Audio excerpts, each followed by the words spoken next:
Continuando con nuestro sexto curso prerural, damos la bienvenida al doctor Luis Felipe López García, ginecobstetra de la Universidad Nacional de Colombia y quien trabaja en el Instituto Materno Infantil de la ciudad de Bogotá y en el Hospital Universitario Nacional de Colombia, y nos va a acompañar con su charla de Código Rojo. Muchas gracias, doctor, por aceptar nuestra invitación y bienvenido y adelante con su conferencia. Buenos días para todos. Para mí pues, es un privilegio y un honor que ANIR me invite a estas conferencias. Se nota el apoyo que tiene con los internos, con los futuros rurales y con los futuros residentes pues, de nuestro país. El tema de que vamos a hablar hoy es Código Rojo. Entonces, primero, ¿qué es el Código Rojo? El Código Rojo es una estrategia que se inventó en Colombia, en la Universidad de Antioquia, por un grupo que se llama el Grupo Nacer. Entonces, digamos que es una serie de actividades que se realizan como un esquema de trabajo organizado para el manejo de la hemorragia postparto, de tal manera que permita al equipo asistencial seguir unos pasos claros, previamente establecidos, sin desviarse de un objetivo común, trabajar de manera ordenada y coordinada y que pueda ser replicado en cada situación específica. Tiene un objetivo o dos objetivos puntuales y es salvar a la madre, es decir, disminuir la mortalidad materna y disminuir la morbilidad asociada a la hemorragia que se presenta en el posparto. Ahora pasamos a definir qué es hemorragia posparto. Entonces, la definición que nos han enseñado a todos de hemorragia posparto es la pérdida estimada de más de 500 cc de sangre en las primeras 24 horas y luego de la cesárea la pérdida sanguínea de más de 1000 centímetros cúbicos. Recordar que en un embarazo a término aproximadamente por minuto están pasando 500 cc de sangre por el útero. Entonces, se puede presentar esta hemorragia muy rápidamente en nuestras pacientes. Hablando un poquito de epidemiología, según la Organización Mundial de la Salud, 800 mujeres mueren al día en el mundo por causas obstétricas. El 99% de estas muertes ocurren en países en vía de desarrollo como el nuestro. El 80% de estas mortalidades son causas prevenibles que llamamos nosotros en la obstetricia y corresponden a hemorragia posparto, trastornos hipertensivos, sepsis y aborto inseguro. La hemorragia posparto se presenta entre el 2 y el 4% de los partos vaginales y entre el 6 y el 7% de las cesáreas. Y solamente en el 1% de los casos se trata de una hemorragia severa, es decir, una pérdida sanguínea de más de 1000 cc. Ya desglosando un poquito las muertes maternas, el 30% de las muertes a nivel mundial son causadas por la hemorragia posparto. En los países desarrollados se mueren menos pacientes, pero de la cantidad total de muertes maternas se mueren el 13% por hemorragia posparto, el 20% en Latinoamérica y en Colombia todavía en el año 2021 se nos siguen muriendo pacientes hasta en el 23% de los casos por hemorragia posparto. Esta es una clasificación tradicional del choque. Entonces, digamos que es para guiarnos. Esa tablita ustedes la encuentran en todas las salas de parto, en todos los servicios de obstetricia, en los sitios donde se atienden partos, debería estar ahí. Es una referencia del año 1993, pero pues digamos que todavía tiene validez, tiene 28 años de publicada, pero nos muestra que debemos clasificar el choque con base en el estado, en el sensorio de la paciente, en la perfusión, en el pulso, la presión arterial sistólica y de acuerdo a estos valores definimos si tiene en un choque compensado, leve, moderado o severo, para que la tengan en cuenta. Teniendo en cuenta por qué se produce la hemorragia posparto, se divide en 4 causas principales: tono, trauma, tejido y trombina. El 70% de las pacientes que tienen hemorragia posparto es secundaria a atonía uterina. El 20% es causada por lesiones del canal del parto, el 9% por retención de tejidos y solamente un 1% de las pacientes se considera que tienen una alteración en la coagulación. Sin embargo, recordar que puede haber una combinación de todas. Una paciente puede tener una atonía uterina, pero también puede tener un desgarro y también puede tener retención de placenta. ¿Listo? Entonces, esas es como las causas más frecuentes, pero se pueden combinar. Listo. En cuanto a los factores de riesgo, hay unos factores de riesgo que hay que tener en cuenta para las pacientes. Estas pacientes con estos factores de riesgo deberían tener su nacimiento en un hospital de un nivel de complejidad mediano o de alta complejidad. Pues la idea no es que tengan sus nacimientos en un primer nivel porque pueden tener alto riesgo de complicaciones y de morbimortalidad materna. Entonces, sospecha o evidencia de abrupción de placenta previa, embarazo múltiple, pacientes con preeclampsia o hipertensión gestacional. Miren que el OR más alto es el abrupcio de placenta. ¿Listo? Cuando las pacientes tienen antecedente de hemorragia posparto, tienen más riesgo de volver a hacer otra hemorragia posparto. Las pacientes con obesidad, las pacientes que inician su embarazo o llegan al término de su gestación con anemia, porque obviamente van a tener menor tolerancia a una pérdida de sangre como es el momento del parto. Durante el parto, las pacientes con cesárea de emergencia, es decir, las pacientes que ya han iniciado trabajo de parto y terminan en una cesárea, esa es la diferencia entre una cesárea de emergencia y una cesárea electiva, tienen más riesgo de hacer hemorragia posparto. Las pacientes que les ponemos misoprostol para inducir el trabajo de parto, las pacientes que hacen retención de placenta, las pacientes que les hacemos episiotomía, recuerden que ya no hacemos episiotomía de rutina, sino simplemente cuando está indicada, las pacientes que tienen un parto instrumentado, que tienen un trabajo de parto prolongado o que tienen un feto macrosómico. Esos son como los factores de riesgo que se han establecido en la literatura para que las pacientes presenten hemorragia posparto. Pero algo muy importante es que la mayoría de los casos no tienen factores de riesgo. Es decir, que lo más probable es que se presenten los casos de hemorragia posparto y toque activar el código rojo en pacientes que no tienen factores de riesgo para desarrollar esta hemorragia posparto. Como cualquier paciente nos puede hacer hemorragia posparto, se debe implementar una medida de prevención para disminuir la incidencia de hemorragia posparto. La única cosa que sirve es el alumbramiento activo. El alumbramiento activo tiene tres acciones específicas. Uno, poner oxitocina, hay diferentes dosis. La idea es que se basen en el protocolo que manejan en su hospital. En el materno infantil les ponemos 10 unidades de oxitocina directas a todas las pacientes en el momento en el que hay expulsión del hombro anterior, pero digamos que no se ha visto mucha diferencia en el momento de ponerla, lo importante es ponerla. ¿Listo? Después, hacer masaje uterino. El masaje uterino es masaje en el útero fuerte con la mano y la tracción del cordón umbilical. Antes estaba el pinzamiento precoz del cordón umbilical, pero se sacó porque se han dado cuenta que hay más beneficios de dejar un poquito más el cordón que los riesgos para la paciente. Listo, entonces cuando tenemos una paciente con hemorragia posparto hay que tener en cuenta que las pacientes se mueren básicamente por tres cosas. Y eso hay que tenerlo muy en cuenta para actuar rápidamente. Entonces, lo primero es un diagnóstico tardío. Cuando el código rojo no se activa tempranamente, las pacientes se mueren más. Cuando a pesar de darme cuenta que la paciente está sangrando más de lo que debería y que ya tiene una alteración, un grado de choque y no transfundo tempranamente a la paciente, también se mueren más. Y cuando me doy cuenta que la paciente no me está respondiendo a un manejo médico que ya establecí y no llevo a la paciente un manejo avanzado, que ya les voy a explicar cuáles son las maniobras de manejo avanzado, se mueren más las pacientes. Entonces, lo importante es hacer un diagnóstico temprano de la hemorragia posparto, transfundir a las pacientes cuando nos demos cuenta que necesitamos transfundirla y si el manejo médico no es suficiente, pasar prontamente a un manejo avanzado.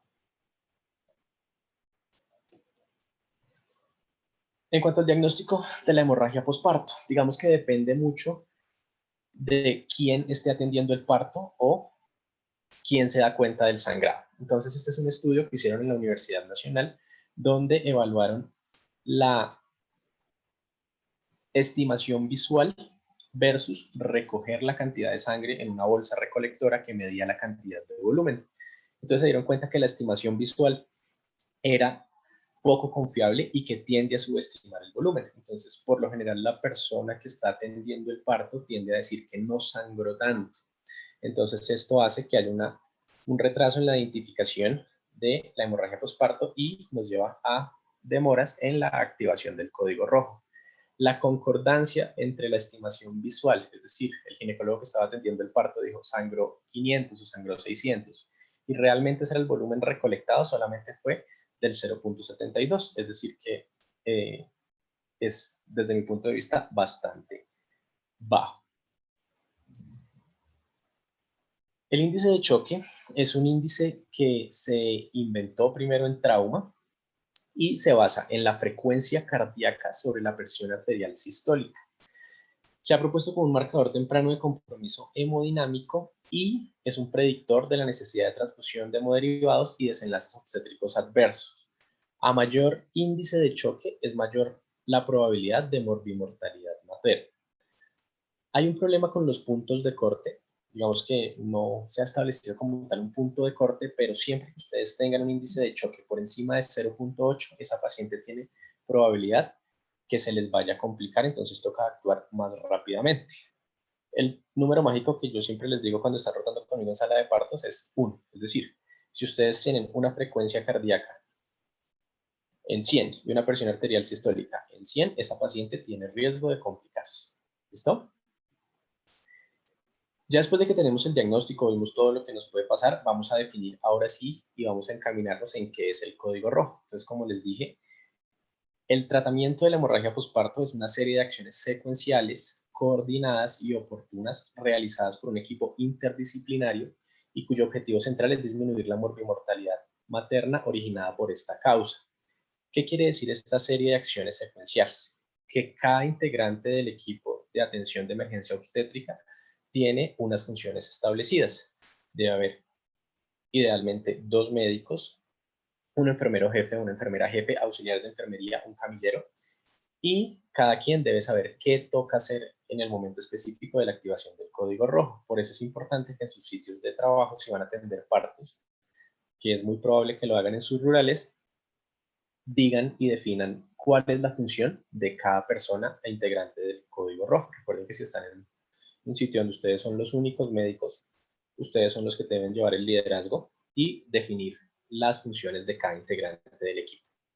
Entonces, una vez se activa el código rojo lo puede activar cualquier persona. Si va pasando la auxiliar de enfermería, la enfermera jefe, el camillero y ve que la paciente está sangrando mucho, se debe tener la activación del código rojo. Puede ser un timbre, puede ser gritar código rojo, cualquier cosa, pero se debe activar el código rojo y se debe alertar a todos los integrantes del equipo. Entonces, en el tiempo cero, en el momento de la activación del código rojo, se debe alertar al laboratorio y se esté en un primer nivel, definir el transporte, tener la ambulancia lista para poder trasladar a la paciente. Desde el tiempo 1 al tiempo 20, obviamente, activar el código rojo significa pedir ayuda, es decir, que todos estén ahí presentes. Debemos hacer una reanimación y diagnóstico. Recuerden que el 70% es por tono, ¿listo? Entonces, se debe hacer una toma de muestras, si es posible, tomar el fibrinógeno, un fibrinógeno por debajo de 200, también se ha visto asociado a desenlaces obstétricos que no son favorables. Se debe poner oxígeno y líquidos, hacer una reanimación con volumen importante, colocar una sonda vesical a la paciente y controlar la temperatura. Acuérdense que la hipotermia lleva a la paciente a deterioro importante. Desde el tiempo 20 al minuto 60, si ya hemos logrado el control del código rojo, se pasa a la estabilización de la paciente. Entonces, primero, determinar la causa o origen del sangrado. Como les decía, el 70% es por atonía y siempre se debe evaluar el grado de choque. El grado de choque debe evaluarse al inicio del código rojo y cada 5 minutos para saber qué otras medidas se siguen implementando. Dentro de las acciones del código rojo, el principal es la oxitocina. ¿Listo? Yo ahorita les muestro una tablita con las dosis de oxitocina, pero básicamente es ponerles oxitocina. Hacer masaje uterino continuo bimanual. El masaje uterino continuo bimanual es un masaje que a uno le queda la mano doliendo cuando lleva 2 minutos de masaje. Es un masaje fuerte. Metilergonobina, misoprostol, una reanimación hídrica agresiva con las pacientes. Digamos que es mejor manejar probablemente un edema pulmonar si les ponemos mucho líquido a las pacientes, a que las pacientes se nos choqueen, lleguen a acidosis y se nos vayan a morir. El ácido tranexámico se ve sobre todo su beneficio en las pacientes que la hemorragia postparto es secundaria a trauma, pero en este momento se las estamos poniendo a todas las pacientes el ácido tranexámico. Tener listos los hemoderivados cuando uno activa código rojo y tiene un choque severo, deben llegar inmediatamente 2 unidades de glóbulos rojos o negativo. Es probable que no los tengan en todo lado, pero sí es importante tener hemoderivados. Si no tienen O negativo, pónganle O positivo, que es lo más frecuente en nuestra población. Después de que todo esto, lo anterior, no nos funcionó, ¿sí? Dependiendo del sitio donde estemos, pasamos al manejo avanzado. Se puede hacer un taponamiento, se puede hacer embolización de uterinas en los sitios donde hay probabilidad, donde está el recurso, o si no, el manejo quirúrgico. Dentro del manejo quirúrgico, pues digamos que ya se hace en un nivel más avanzado, donde hay un ginecólogo que opere la paciente. Se pueden hacer suturas hemostáticas como el Belinch, ligadura de arterias uterinas hipogástricas, o finalmente terminamos en histerectomía. Para los ginecólogos es muy fácil porque si nos sangra el útero, lo podemos sacar y solucionamos el problema, ¿listo? Pero todo el manejo anterior lleva a que tengamos paciente en ese momento que definamos operar. Entonces, ¿cuál es la función de los cristaloides? De recuperar la volemia, ¿listo? La transfusión, como les decía, en choque severo, es decir, las pacientes que tienen frecuencias cardíacas por encima de 120 o que están letárgicas o que están hipoperfundidas, debe administrarse la primera unidad en los primeros 15 minutos. Y debemos considerar coagulación intravascular diseminada si en la primera hora no controlamos el sangrado de la paciente dentro de las acciones para controlar esa coagulación intravascular diseminada. Tenemos que tener unas plaquetas por encima de 50.000. Administramos plasma fresco si los tiempos son 1.5 veces los normales y crioprecipitado si el fibrinógeno es menor de 100 miligramos por decilitro. Esta es la tablita que deben tener para que se la aprendan, sáquenle foto. La oxitocina, esta es como lo que está en el protocolo del materno infantil y lo que está en la guía del código rojo.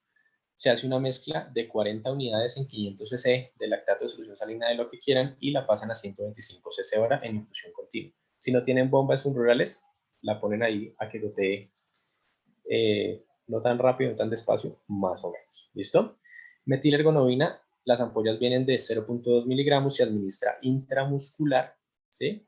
Y aquí dice que se puede poner cada 2 a 4 horas, pero si ustedes ven que no le coge tono, a los 20 minutos de la primera dosis le pueden colocar la segunda dosis. El misoprostol, se ponen 5 tabletas, recuerden que el misoprostol viene de 200 microgramos, se puede poner vía oral, pero pues si la paciente está letárgica o está dormida, pues no se le van a poner vía oral, se le puede poner sublingual, o la vía que más utilizamos en código rojo es rectal, ¿listo? Y se administra en dosis única. Y el ácido tranexámico se ponen 2 ampollas, vienen de 500 miligramos, se ponen 2 ampollas en dosis única, se puede poner directo, o también pueden dejar en infusión continua después, en 500 cc de lactato de Ringer, para el control del sangrado cuando es por trauma sobre todo. Listo. En cuanto al manejo avanzado, lo que ustedes tendrían a la mano para hacer en sus sitios de trabajo, si son primer nivel, está el taponamiento uterino. El taponamiento uterino se hace idealmente con esta imagen que se ve acá, que se llama balón de Bakri. Es un dispositivo que se insufla y hace una compresión contra los vasos de el útero para que no sangre, ¿listo? Pero eso no lo tenemos disponible en todos los lugares, entonces está el balón de Bakri criollo o el que nos inventamos con un preservativo. Se pone una sonda, aquí se ve la sonda Foley, se amarra un preservativo, se da acá y se insufla con 200 cc de solución salina o lactato de Ringer o lo que sea y se deja ahí, ¿listo? Esa forma de simular un balón de Bakri se estudió en un estudio con 50 pacientes en Egipto y se dieron cuenta que hubo una resolución del 96% de los casos de hemorragia postparto utilizando esta alternativa. Entonces es una alternativa barata, sencilla, que se puede hacer y salva vidas. Digamos que esto lo pueden implementar mientras trasladan a la paciente, mientras la transportan, pueden salvar la vida a la señora haciendo esta intervención. Ya el manejo avanzado quirúrgico, pues digamos que la cirugía, dependiendo de la experiencia de la persona que la opere, el grado de choque y mil cosas, definirá qué hacer. Y después de que una paciente tiene una hemorragia postparto, debería ir a cuidado intensivo porque la probabilidad de resangrado también está presente. ¿Listo? Y todas las complicaciones del choque hemorrágico que tenga la paciente. Hasta ahí vamos con el código rojo. Esto que yo llamo aquí código rosado, que se llama coloquialmente en los hospitales como código rosado, se estudió, fue el trabajo de grado de unos residentes en el año 2017 de la Universidad Nacional, y el código rosado es cuando dicen, la paciente está sangrando un poquito más, póngame oxitocina, póngale un metergin, pero no activemos el código rojo, ¿sí? Entonces, no activar el código rojo tiene desenlaces que no son buenos para las pacientes. Estudiando esto, se dieron cuenta que el código rojo solamente se activó en el 31.4% de las hemorragias postpartos, es decir, que se atendieron 100 partos a los que les pusieron dosis de más de oxitóxicos o que hicieron alguna otra maniobra que no fuera simplemente el alumbramiento activo. 70% de esas pacientes se quedaron sin la activación del código rojo, y las pacientes que presentaron hemorragia postparto y no se activó el código rojo, se vio que tenían más necesidad de cirugía, como laparotomías exploratorias, histerectomías, anemia y, secundariamente, transfusión. Entonces es importante que se active el código rojo. Y eso era lo que tenía para compartirles. Si tienen alguna pregunta, alguna duda, quedamos atentos. Muchas gracias. Muchas gracias, doctor López, por la excelente conferencia, muy concisa y muy clara. Yo quería preguntarle alguna recomendación para los rurales sobre en qué momento decidir trasladar a una paciente que no se pudo controlar la hemorragia posparto. Digamos que toda paciente con hemorragia postparto debería ir a un nivel donde tenga la posibilidad de recibir manejo avanzado, porque como les dije, esas pacientes se descompensan muy rápido. Y dentro de las primeras medidas del código rojo está tener disponible el transporte para poder referir a esa paciente. Entonces, yo considero que si usted está, o sea, que si están en un primer nivel y no tienen una sala de cirugía, un anestesiólogo, una unidad de cuidado intensivo que los pueda apoyar, la paciente apenas activan el código rojo, empiezan a manejarlo, se montan en la ambulancia y arrancan para el sitio de remisión que tengan más cerca. Muy bien, muchas gracias, doc, por esa recomendación. Listo. Y muchas gracias por aceptar nuestra invitación. No, con mucho gusto. Nuevamente, los invitamos a seguir conectados con el sexto curso prerural.